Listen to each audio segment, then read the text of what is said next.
the best and most independent source of information on the global internet. And today, Palestinian militant factions continued rocket attacks. Lebanese Hezbollah has claimed responsibility for multiple attacks in northern Israel. During the Israeli bombing of Gaza, the death toll among Palestinians exceeded 3,000. This and more in today's report from Israel. On October 16th, various Palestinian militant factions continued rocket and mortar attacks on southern Israel. The Al-Qassam Brigades, Hamas's militant wing, carried out 18 such attacks. Saraya al-Quds, the militant wing of the Palestinian Islamic Jihad, carried out 6 attacks, while the National Resistance Brigades, part of the Democratic Front for the Liberation of Palestine, claimed responsibility for 2 attacks from the Gaza Strip. Additionally, 10 mortar and rocket attacks were registered, to which no one claimed responsibility. There were no reported infiltration attempts or gunfire clashes in the southern part of Israel on that day.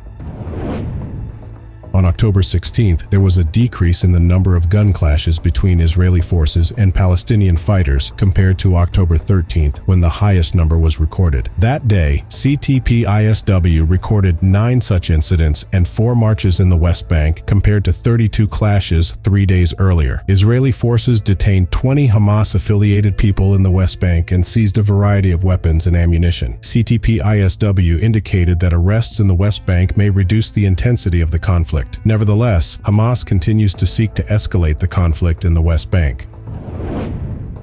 On October 16th, Lebanese Hezbollah claimed responsibility for multiple attacks in northern Israel, including firing an anti-tank rocket at an Israeli tank. On the same day, a mortar attack was also reported from Lebanon on Israeli territory, which means a reduction in the number of such attacks compared to the previous day. The Israel Defense Forces, IDF, confirmed multiple clashes involving firearms on the country's northern border. Hezbollah has published video footage of the organization's fighters attacking Israeli surveillance devices on the border with Lebanon. They were also seen attacking Israeli radio towers and security cameras along the border. In response to these actions, the Israeli National Emergency Situations Authority decided to evacuate residents from many towns on the Israel-Lebanon border, creating a 2-kilometer buffer zone. Over the past week, Hezbollah has significantly intensified its operations along the Israeli border. Additionally, there was unverified information about the potential infiltration of Hezbollah militia into Israel.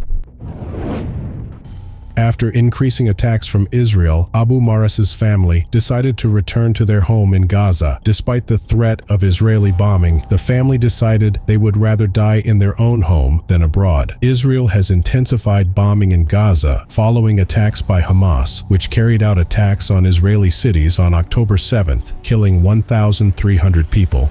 The Israeli military announced preparations for a land attack in northern Gaza, which led to a mass evacuation of residents. Still, many of them feared they would never be able to return to their homes. The United Nations expressed concern about the humanitarian situation in Gaza and warned of Israel's violations of international law. Gazans described the situation as unprecedented, with many neighborhoods completely destroyed. Nevertheless, many of them decided to stay, saying that their determination was more important than basic needs and that they would not allow further displacement. Despite having no access to electricity, water, or the internet, the people of Gaza are determined to oppose Israel. Many of them decide to return to their homes despite the potential threat because they believe that it is better to die at home than in a foreign country. During the Israeli bombing of Gaza, the death toll among Palestinians exceeded 3,000. One attack killed at least 6 people at a school overseen by the UN Refugee Agency. King Abdullah of Jordan expressed his concerns about the transfer of Palestinian refugees to Egypt or Jordan, and stressed the need to address the humanitarian crisis in Gaza. In the context of the escalating conflict, U.S. President Joe Biden plans to visit Israel to show support for actions against Hamas. Israel announces further action against Hamas after the October 7th attack that killed 1,300 mostly civilian Israelis. Following this escalation of violence, Israeli forces destroyed parts of Gaza, resulting in the displacement of many residents. U.S. Secretary of State Antony Blinken announced support for Israel and strengthening humanitarian activities for the inhabitants of Gaza. Israel's national security advisor suggested that the U.S. could intervene if the conflict spreads involving Iran and Hezbollah. The U.S. also plans to engage Arab countries in finding a solution to the crisis. Biden intends to visit Jordan and meet with King Abdullah, the president of Egypt and the president of the Palestinian Authority, Mahmoud Abbas, who has accused Israel of genocide in Gaza.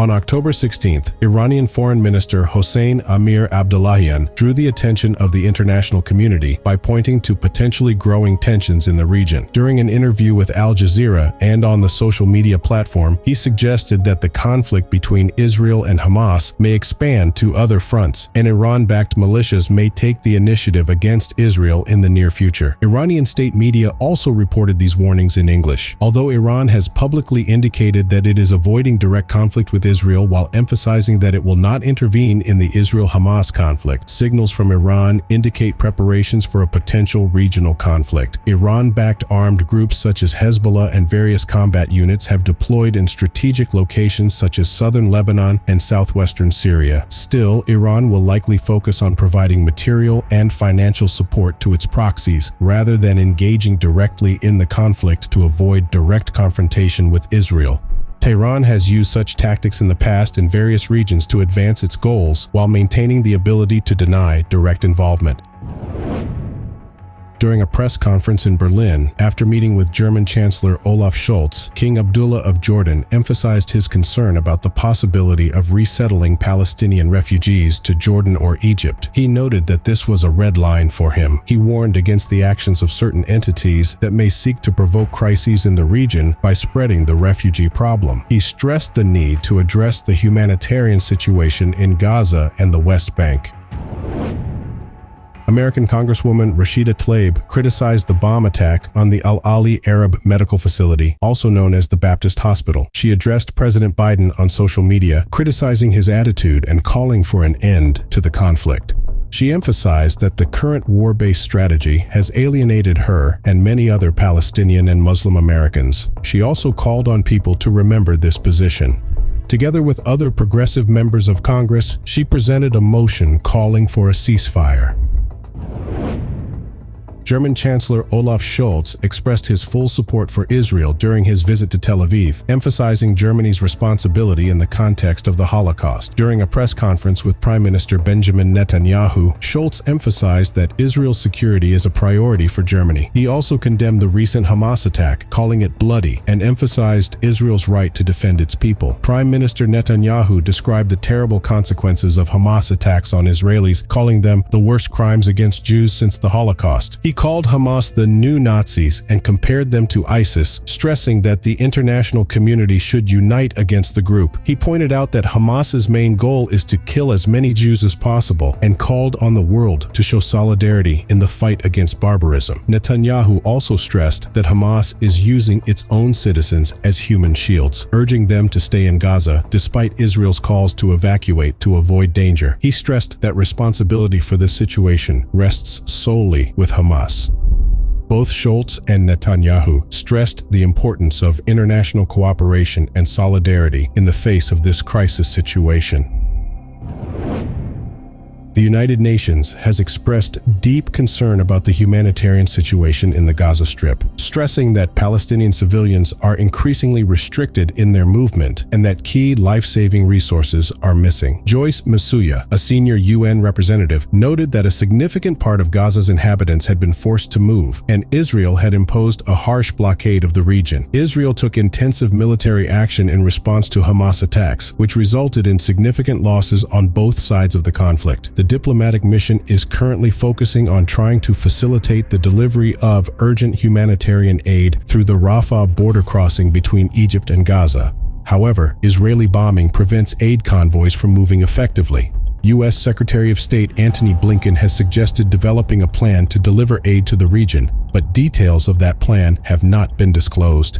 U.S. President Joe Biden is scheduled to visit Israel in a few days, while other senior UN diplomats will travel to Egypt and Israel. Ted Chaiban of UNICEF highlighted the drinking water crisis in Gaza, pointing out that the lack of water increases the risk of infectious diseases in the region, which is home to over 2 million people. This situation threatens the health of residents who currently have access to only a small amount of water per day.